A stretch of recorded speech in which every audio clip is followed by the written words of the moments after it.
On Tech News Today, Apple launches its music service, Europe agrees to weak net neutrality laws, and the creator of Vine launches a messaging party like it's 1999. It's all coming up next on Tech News Today. This is Twit. Bandwidth for Tech News Today is provided by Cachefly at CACHEFLY.com.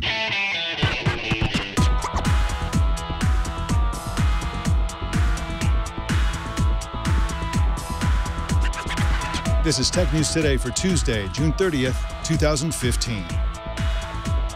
This episode is brought to you by Blue Apron. Blue Apron will send you all the ingredients to cook fresh, delicious meals with simple step-by-step instructions right to your door. See what's on the menu this week and get your first 2 meals free by going to blueapron.com/twit. That's blueapron.com/twit.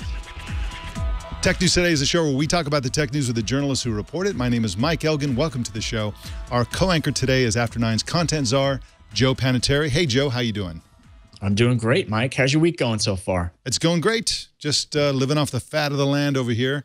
It's been a great week for tech. We got the big Apple Music launch today. We're going to be talking about that in just a second. But before we do, I have to acknowledge my own prescience on something, which is the other day we were talking about the fact that nobody has stepped forward to become the standard for how you exchange business card type of information. I think it was 2 or 3 days ago. And I suggested somebody's got to come up with a way or a process for you to have like a smartwatch and simply shake hands. And when you do that, the content data is exchanged between the two people who shake hands.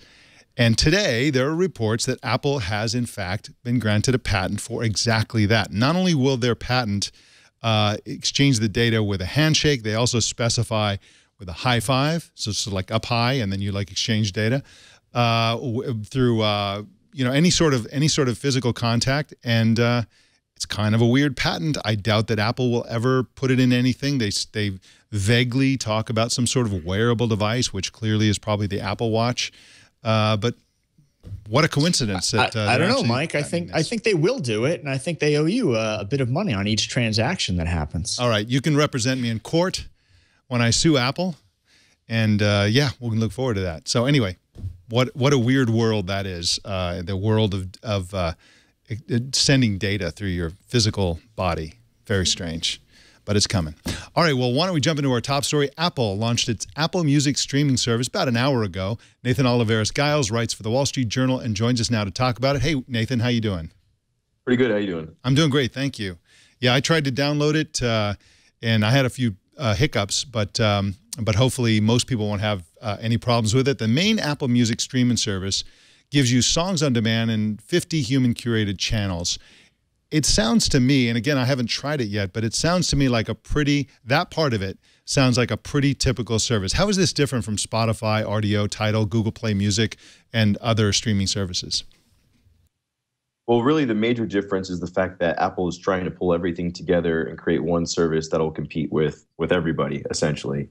So they have on-demand streaming like Spotify. They have the radio stations like Pandora. There's a feature called Connect where artists can actually upload like music and music videos, things like that directly to fans, which is kind of like SoundCloud a little bit. Really the differentiating feature, the major one to me, is Beats One, which is a 24-hour ad-free live radio station. And that's going to be free to everybody, whether you subscribe to Apple Music or not. And that's hosted by people like Zane Lowe, who's a famous DJ who came over from the BBC, Ebro Darden, who's a big hip-hop DJ from New York, Julie Adenuga, who is also from the UK. And then they're going to have people like Dr. Dre and Justin Timberlake and Pharrell and Jaden Smith. And they're all going to have their own shows. So there's going to be like musicians anchoring their own weekend shows and stuff like that. So that's really the big differentiating factor, as well as the idea that just for $10 a month, you're kind of getting a mix of Spotify, a mix of Pandora in one place, rather than paying $10 a month for each of those services separately. Hey, Nathan, are there any plans by Apple, or are there any clues that Apple is going to connect the dots between this service and iTunes? So, you know, I listen to streaming music, of course, but I also got a big collection of iTunes songs. Any synergies coming, or are these completely separate islands? Yeah, these are not completely separate islands. These are definitely going to be integrated. I mean, they're already integrated a little bit. Apple isn't super clear on that, but Eddie Q has said on Twitter and different places that essentially some of the functions of iTunes Match will be included in Apple Music. So right now, all the music that you buy, if you want to stream that from iCloud on iPad, iPhone, Mac, whatever, you can pay $25 a year, and Apple will do that in iTunes Match. That is going to be included in Apple Music, as I understand it. I'm still actually trying to get some clarification from them on what the specific details on how that works and if it's exactly the same as iTunes Match or not. But Eddie Q did say that they're going to push that up to like 100,000 songs for iOS 9. So there is an ongoing integration between what iTunes does and what Apple Music is. But the way to think about it really is Apple Music is the place where you stream music. iTunes is the place where you buy music. And of course, people are buying music less and less these days, which is why Apple's coming out with a streaming service. Now, Nathan, you mentioned that the most unusual feature that they have is a radio station. Of course, a radio on the internet. Who did that? That guy from Silicon Valley, right? It sounds to me like it may succeed just because it's Apple. And if it does succeed, that's the only reason it'll succeed. These DJs have been on free streaming on the internet for years, and nobody cared. Nobody ever went to BBC One to hunt these guys down and to stream this music. I mean, I say nobody. Yeah, they had a few listeners, but really this was not anywhere near the center of the world for people listening to music, as all these free streaming services, which, by the way, have even been streamed through iTunes for years, and people barely noticed. Do you think that because this is Apple and part of Apple Music, and because Apple's making a big deal out of it, that will succeed now where before it failed, or do you think it will continue to fail? Yeah, I really do think that streaming is the way to get media for a lot of us nowadays. If you just look at Netflix, more and more of us are turning to Netflix for television and for movies and all of these things. And a lot of younger kids, they never grew up buying CDs or vinyl records. I grew up buying, CDs and vinyl records. My dad, he was all vinyl records, right? Cassette tapes. Nowadays, my cousins who are in elementary school, they're not doing that. They're actually streaming all these different things, granted through their parents' subscriptions and then pocketbooks. But this is kind of the new normal for a lot of people, and I think that is a shift that's taking place and is going to continue. Now, what we've seen so far is that music streaming has been relatively niche in comparison to Netflix, which is in about like half the homes in the United States of America. So there's a ton of room for this to grow, and Apple has that marketing muscle to get it out there, to raise the awareness of streaming in general, to let people know it's there, and to get people on board. So I think you're right. I think Apple really essentially isn't necessarily creating anything new here, but they're bringing a bunch of great ideas together. They're offering it in a convenient way at the same price as everybody else. And you maybe get a little bit more bang for your buck here. And that's a pretty powerful thing. And it's also just built into the included music app on an iPhone. So, if you buy an iPhone, you're not yet subscribed to Spotify or Rdio or Pandora or any of that stuff. The first 3 months are free. You're probably going to give it a shot, and maybe you'll stick around. At least that's what Apple's hoping, right? Yeah. Hey, Nathan, when I think of DJs and that art, so to speak, I really think about cars and drive time radio, whether it's satellite or terrestrial. Is Apple going to do anything special here to get the Apple Music streaming service promoted into cars, and basically instead of me manually having to stream it into my car, there's going to be some sort of turnkey approach so that these DJs are front and center every time I sit down in my car?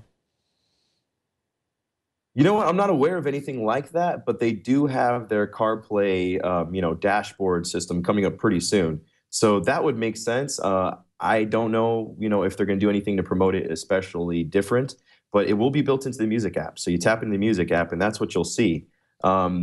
That's basically, as far as I know, the only way you'll be able to get this into your car. Right now, they don't have a equivalent terrestrial kind of radio broadcast. This is really just an online-only thing.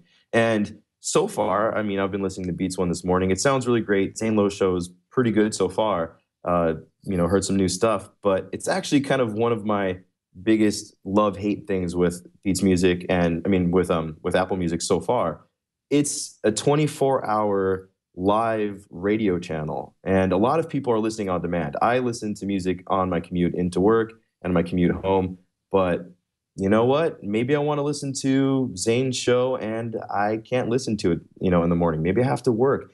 A lot of people are going to on-demand sort of things like podcasts. Just like Mike said, this has been something that's been happening for years. And if you look at, say, NPR, for example, they're doing live broadcasts, but they're also offering the majority of their shows on demand as podcasts. So, Beats One, is it ever going to be on demand? I hope so. It's not yet. Right now, it's just a radio station, which is kind of an old school idea. It's a little bit almost ignorantly romantic on Apple's part, and we'll see if it pans out or not. I'm pretty curious about this Connect service. It's kind of like Ping on crack. It's like a social network that you, the user, can't join. You have to be a star in order to be on it, but you can share their content and all that kind of stuff. Have you looked at it this morning, and have you learned anything about it new that we didn't know before? Yeah, I've been looking at it, and it's a little bit of a head scratcher. I mean, I love the idea of being able to follow musicians that I love and get exclusive songs and music videos in one place. That's a great idea, but you can't interact with any of these artists at all. You just follow them, and you just consume whatever they might feed to you. So, if you're, say, on SoundCloud, you can, leave a little comment in the audio stream. You can create your own playlists, and you can really kind of share that with friends. There doesn't really seem to be any true social networking component to Apple Music yet. Even on Spotify, I can create a playlist, share that with my friends in the service, and then even share that publicly. There's no real quite equivalent to that social networking aspect in Apple Music yet. So it's not the ghost of Ping, the resurrection of that really honestly mistake at social networking attempt. It's actually less than that. It's not even a true social network. It's a place to follow artists and see their new releases, whether it's something that you have to stream or pay for or whatever, right? And they're really still missing that. That's a big feature for Spotify. That's a big feature for RDO, and Apple doesn't really quite have an answer for that just yet. They've improved the social network by removing all aspects of being social. That's brilliant. So, Nathan, how do people get it? And what if people already have Beats, if they're already subscribed to the old Beats music service?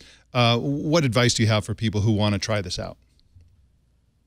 Well, the first thing is, if you subscribe to Beats today and you like Beats, especially if you have it connected to a Sonos Wi-Fi speaker system, hold off on upgrading to Apple Music right now. The reason being, if you upgrade, upgrade's the word, if you convert from Beats over to Apple Music, it will cancel your Beats Music subscription, and that means that you're not going to be able to stream music to your Sonos speakers anymore from Beats, because you won't have a Beats account. You'll have an Apple account.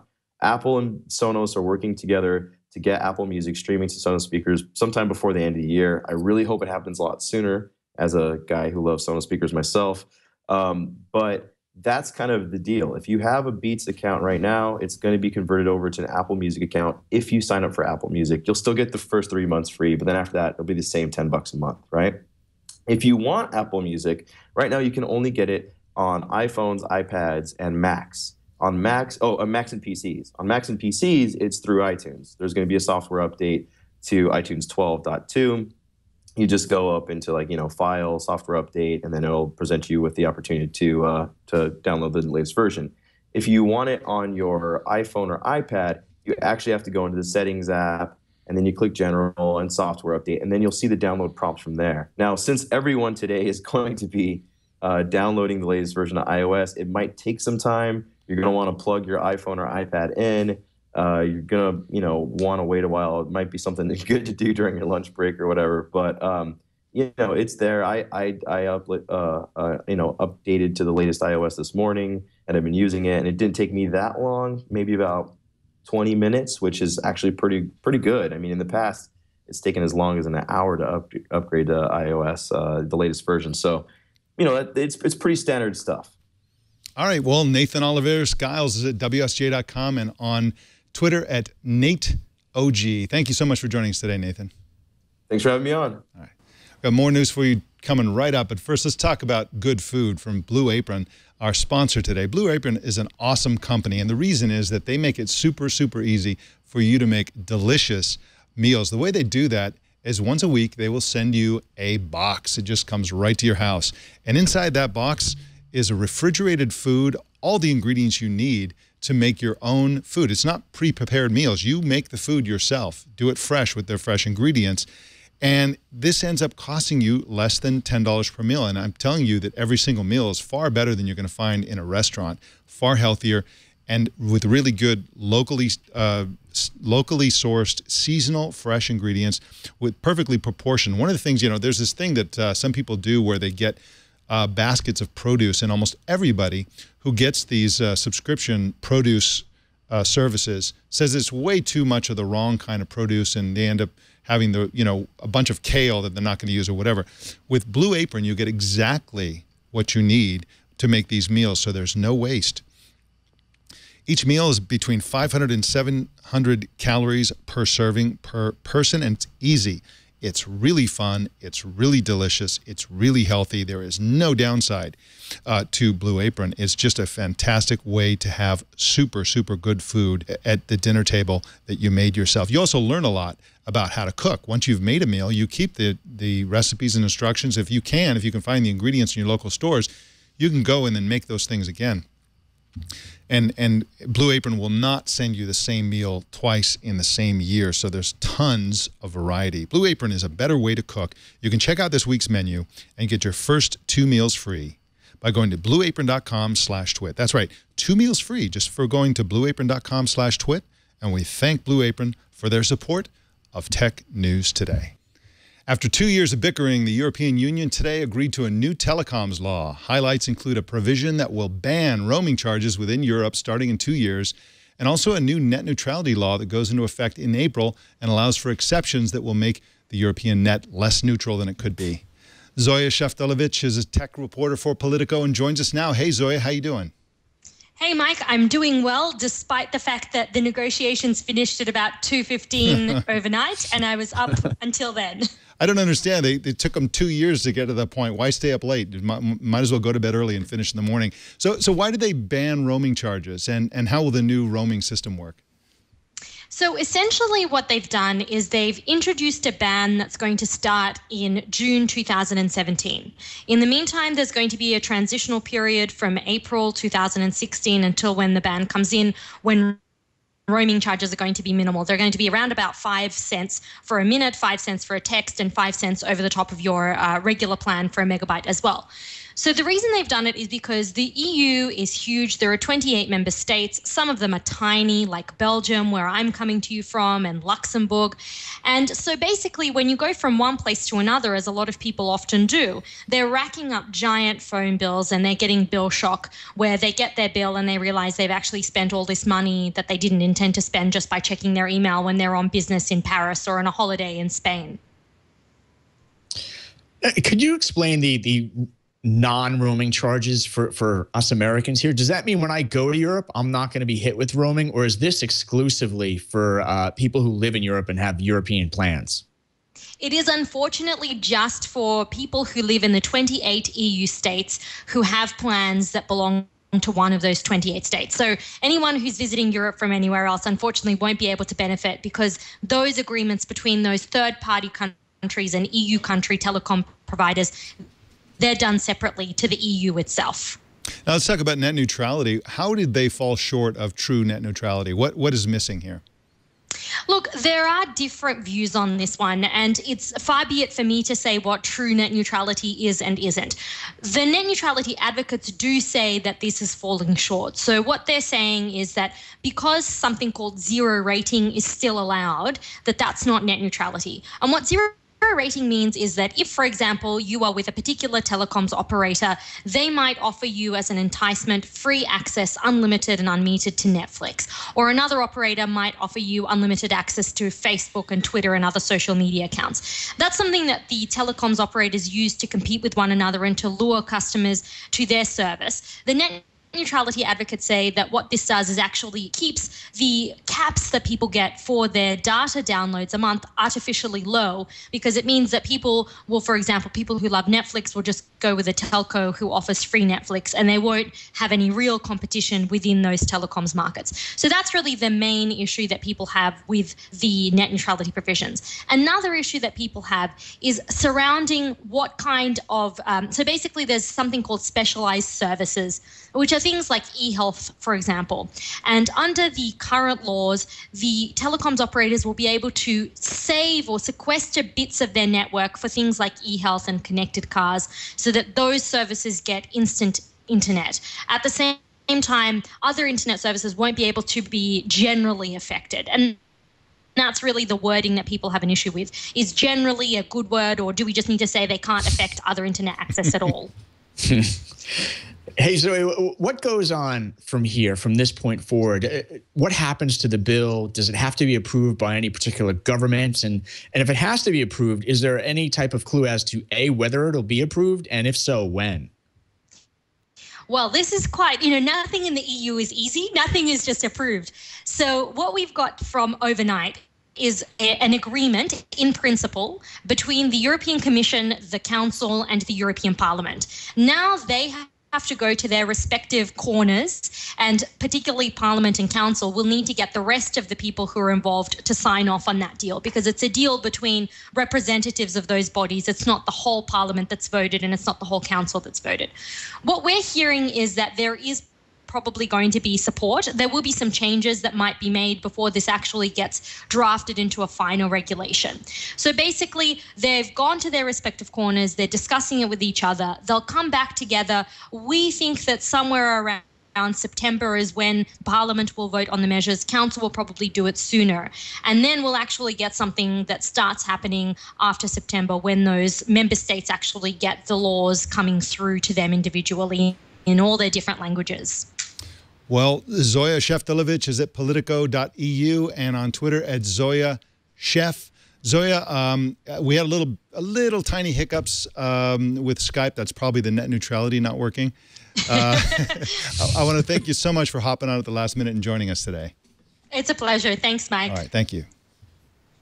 A Silicon Valley startup backed by Google Ventures and others is getting ready to release 360-degree cameras for virtual reality video. The company is called Jaunts. You probably never heard of it before, but here to tell us all about it is Eric Johnson, who is Recode's Associate Editor for Gaming. Welcome to the show, Eric. Hey, Mike. Thanks for having me back. Thank you so much for coming back. Now, can you tell us about this Jaunts rig? Let's start with the hardware that Jaunts is going to be selling. Sure. So in general terms, a virtual reality camera is, if you think about a normal camera, which is shooting in one direction, and it's a frame that the director can control, so that the end result is a movie or a TV show, and you only see what the director wants you to see. A virtual reality camera shoots in 360 degrees, so it's shooting all over the place. The idea being that if you have access to one of these VR headsets, you can then look around anywhere and look in pretty much any direction you feel like. Hey, Eric, any clues as to what are the potential applications here? Like, who would use the camera to develop this type of content? And then part two is, who would consume the content? Right. The answers to both those questions are pretty overlapping. On the one hand, there's entertainment, right? So there's a lot of people who are experimenting with, can you make a narrative in VR? Or right now, there's a lot of people working in documentaries. Can you make, for example, a nature documentary in virtual reality? And on the other hand, there's a lot of potential marketing applications. So, for instance, Jaunts, the company I read about this morning, they in the past have worked with the North Face.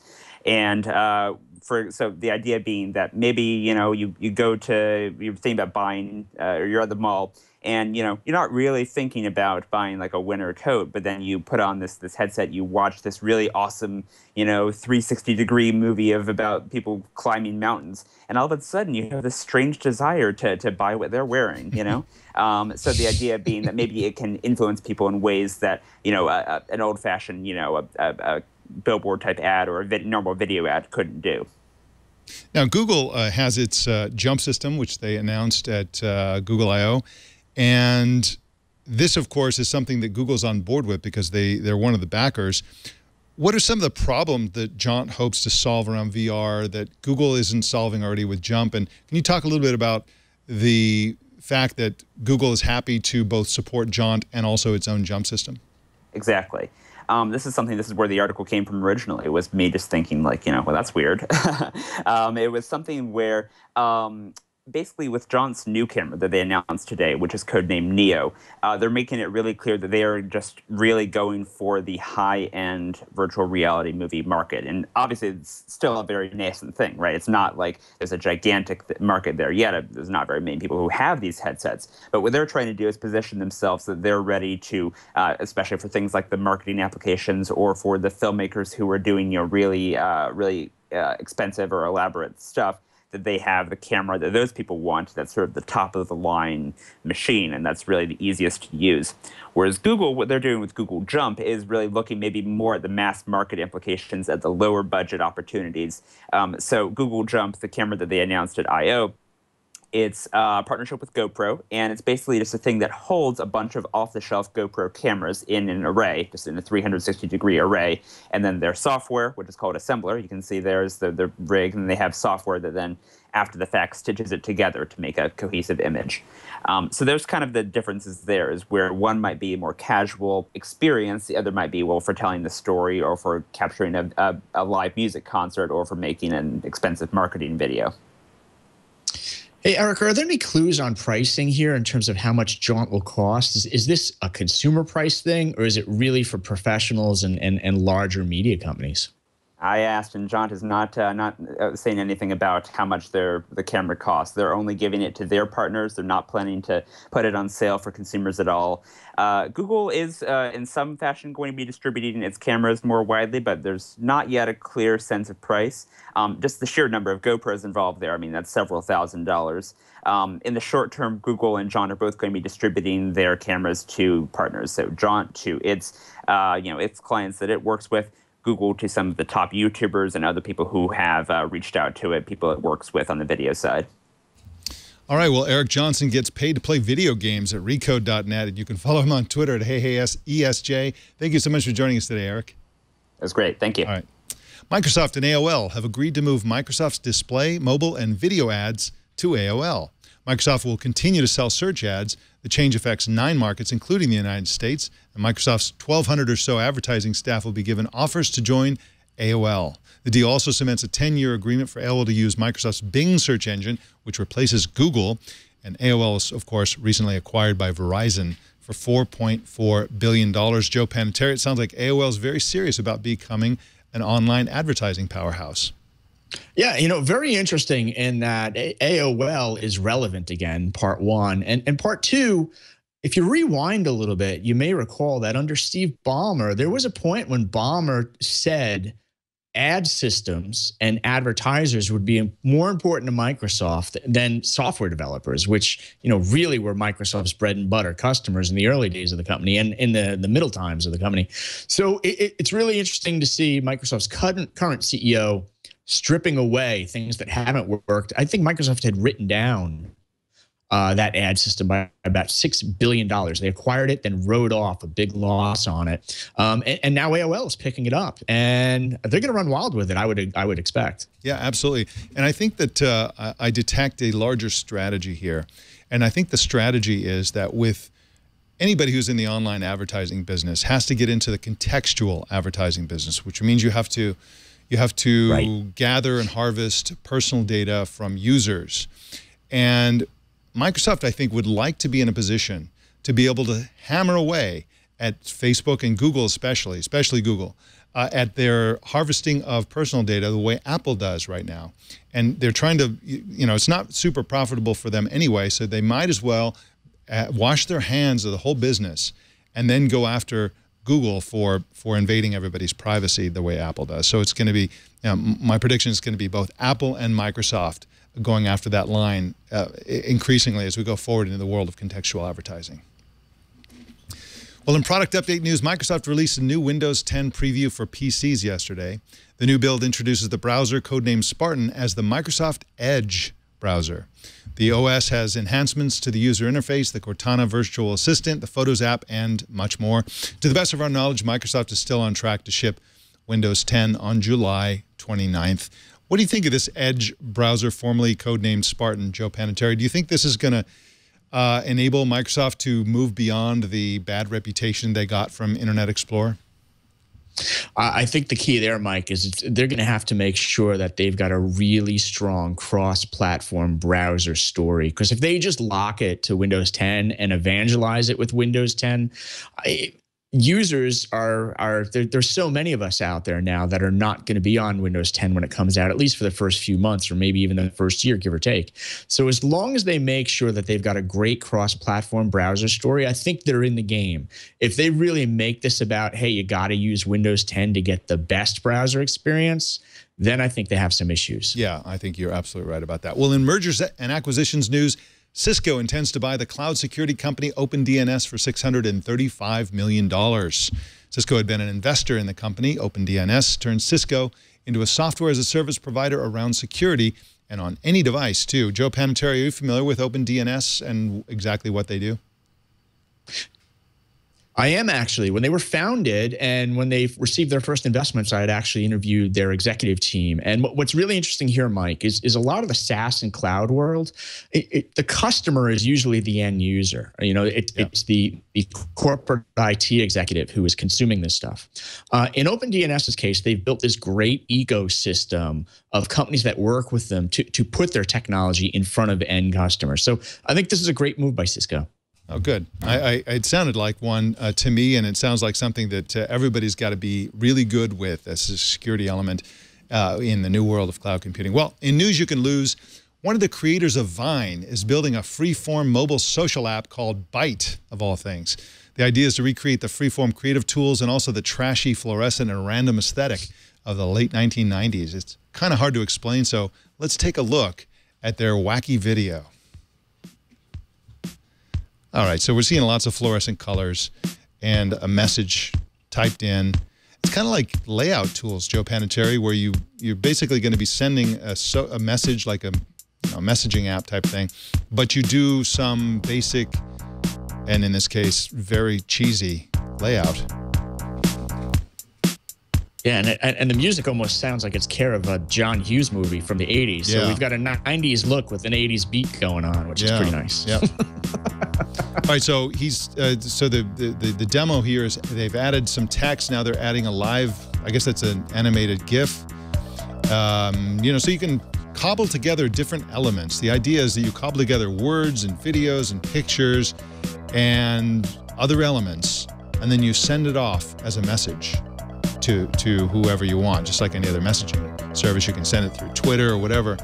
And I think the idea is to have more free form and creativity and essentially make your messages look like, I don't know, MySpace?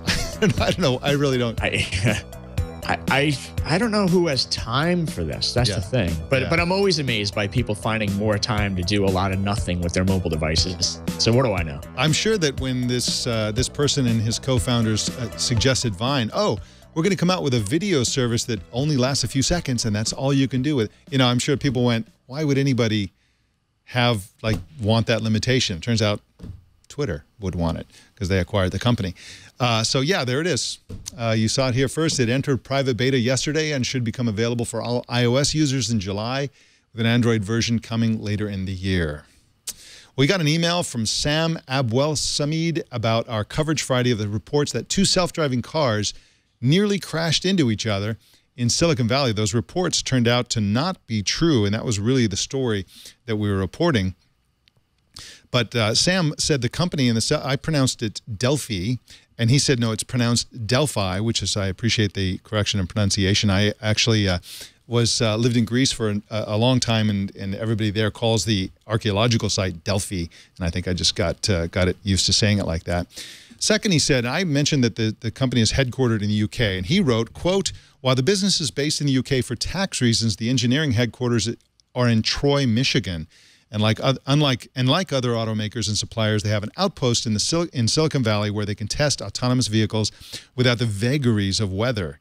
Unlike California, we have lots of rain in Michigan. I don't even know what rain is. I don't know what you're talking about. Delphi actually began in the mid-1990s when GM spun off its in-house parts division, which were originally under the Delco brand. I didn't know any of that.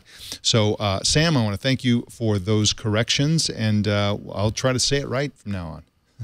All right, if you have a comment or a correction for us, just send email to tnt@twit.tv, and I thank you for all of your mail. Well, our TNT fan of the day is Steve Porch in Austin, Texas, who posted this picture on Twitter. He watches the show on the bus, apparently. Show us how you watch or listen to TNT. Just record a video or take a picture of yourself or your setup or your commute and post it on Instagram, Google+, Twitter, or Facebook, and use the hashtag HowIWatchTNT so we can find it. Joe Panettieri, I want to thank you so much for co-anchoring today. I really love all your insights. It's so great because every time, very often we bring up a story and you've interviewed the CEO or somebody. You've interviewed so many people in the industry. So it's a really great insight, and I thank you for co-anchoring today. Hey, Mike, thanks for having me, and I'll see you next Tuesday. All right, see you next Tuesday. Bye-bye. Well, you can subscribe to Tech News Today on your favorite podcast app, or you can choose some other way to subscribe at twit.tv/TNT. If you're ever near Petaluma, come on in and watch us as part of our studio audience. Just send email to tickets@twit.tv. And please join our Google Plus community. Search Google Plus for Tech News Today, and you'll find us there. You can also follow me on all the social networks at elgan.com. Also, don't miss Tech News Tonight at 4 p.m. Pacific tonight and every single weeknight. That, ladies and gentlemen, is the Tech News Today. This show is produced by Jason Cleanthes and edited by Anthony Nielsen. My name is Mike Elgan. Thanks for tuning in. We'll see you tomorrow.